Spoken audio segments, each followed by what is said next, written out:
Ladies and gentlemen, tonight I've decided to do a commentary on what needs to be changed in this country to make it succeed. There are many things which need to change in Guyana if we are to progress. Below is my number one problem, from which all other problems seem to stem.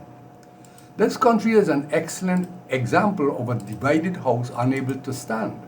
But also, incredibly, more than 54% of us Guyanese are Christian. And whilst there are some disagreement among the Christian sects, the Bible is uniformly accepted by all us Christians.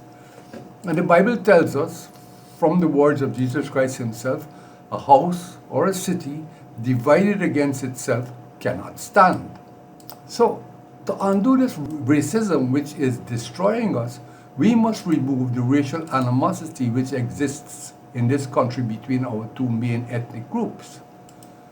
In my first commentary 24 years ago in 2001, I expressed the opinion that the Afro-Guyanese cannot move forward without their Indo-Guyanese brothers, and vice versa.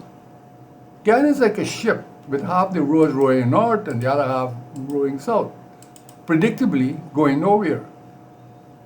I have never had any other thinking on this matter, never for even one moment doubted that we, as a divided nation, cannot stand.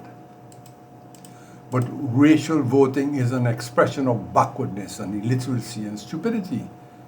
Recently, I expressed that opinion based on the following facts. United Kingdom of Great Britain has 650 seats in its parliament, representing their roughly 70 million people. They have several political parties, but the two major ones are the Conservative Party and the Labour Party. In their 2019 election, the Conservative Party, led by Boris Johnson, got 365 seats, which is 56%, and the Labour Party got 212 seats, which is 31%. But in their very next election in 2024, out of 650 total seats in the British Parliament, the Labour Party won 411 seats, that is 63%, and the British Conservative Party got 121 seats, that is 18.6%. Their lowest in history. So in just 5 years, the British public changed sides and said no to the party they had overwhelmingly said yes to the previous election just 5 years before.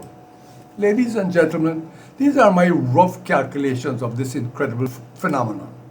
In 2019, a party which got 56% of 48 million votes, that is how many voters in the English have, that is 27 million votes, only got 18% of the vote in the next election in 2024, that is 8.6 million votes. So according to our illiterate, backward, idiotic Guyanese, people's thinking on both sides of the political divide, I'm very sorry to say, between 2019 and 2024, there were 27 million minus 8.6 million, 18.4 million soup drinkers in the United Kingdom of Great Britain, according to us, a lot of our Guyanese people. But what do the British know? They only had the Magna Carta and therefore civilization for 810 years. And as a people, the British had carved out for itself by the conquest of the largest empire in the history of this planet. A country of similar size to Guyana, around 230, 240,000 square miles, which is British Isles. They had carved out an empire of 35.5 million square kilometers by 1920. So a divided nation could never do that. Throughout history, the men who unified their country first became our most famous conquerors. Alexander the Great, Genghis Khan, just to name the two most famous.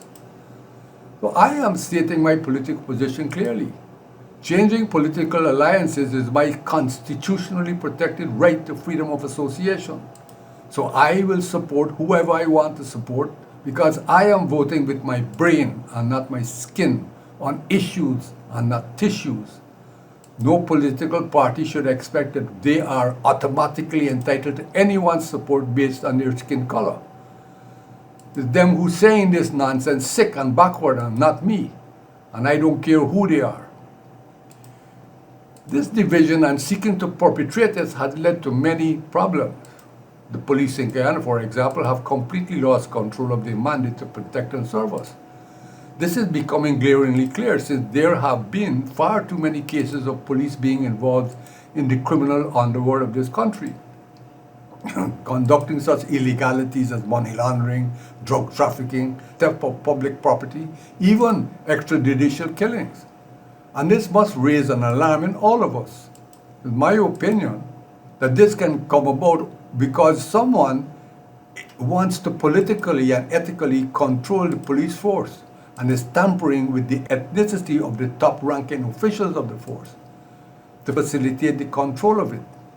I don't think that there is one person in this country who thinks that I am wrong, or they will say that I am wrong.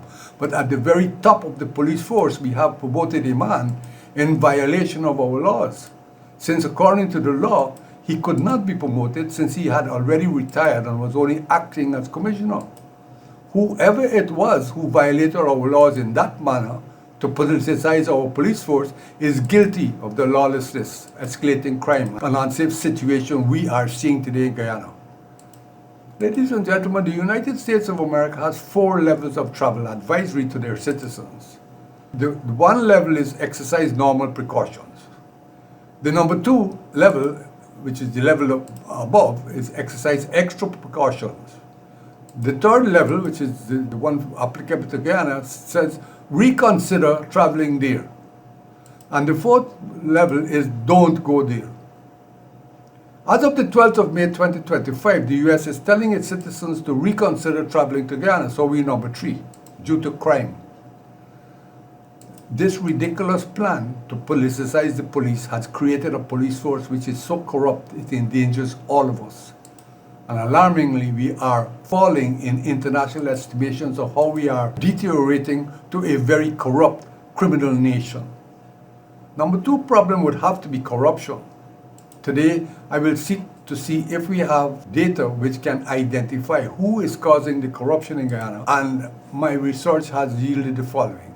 In the 2024 Transparency International Corruption Perceptions Index, CPI, Guyana scored 39 out of 100. So let's look back a little. The APNU came to power in March 2015. So the 2014 CPI in this country would have been under the PPP. Their score was 30 out of 100. This score of 30 placed Guyana in the country with most high perceived levels of corruption in the public sector. The next year, under the APNU, the CPI score started to improve to 34. Then by 2020 it had become 41, recording, according to the CPI, a significant improvement since 2014. After the APN lost power in 2020, the score began to again go down, and by 2024 it was 39. So our declining CPI and rising levels of corruption are caused by the PPP and JAGDEO, and I condemn without any qualification whatsoever that what the APNU attempted to do in 2020 election was totally ridiculous. It was an amateurish, foolish action of desperate men, but by and large their 2015 to 2020 occupation of the Guyana government was far less corrupt according to international perceptions. Ladies and gentlemen, our judicial system has not improved as many of us thought it might do with the coming of our membership of the Caribbean Court of Justice. Nowhere else in the Caribbean was that impartial court more needed than Guyana, where the 1980 Constitution made the Guyana Appeal Court in Kingston, Georgetown, the highest court of appeal for all Guyanese. It destroyed our legal system since our appeal court, until we joined the CCJ, was far more likely to give perverse political decisions than anywhere else in the former English-speaking Caribbean. In the former English-speaking Caribbean, who opted to stay with their Court of Appeal being the Privy Council in England, because they had access to the Privy Council in England, they had a better judicial system than we did, because the law lords, according to Sir Fenton Ramsay, severely criticizes any and all perverse decisions they see coming from the Caribbean courts. The government of this country itself complains that too many of the local courts, both High Court and Appeal Court decisions, are being overturned by the CCJ. On the 6th of November 2024, this appeal to the local media was made. CCJ's overturning of local court decisions becoming more frequent. Nandalal concerned. Well, duh, Anil, you want me to draw you a map? Ladies and gentlemen, alarmingly, it's getting worse, not better. Just like the promotions in the police force, the judicial appointments are also seriously flawed and political. In the face of all of this, can anyone tell me if they ever saw the Bar Association making any statement on any matter even remotely associated with poor decisions by our judges?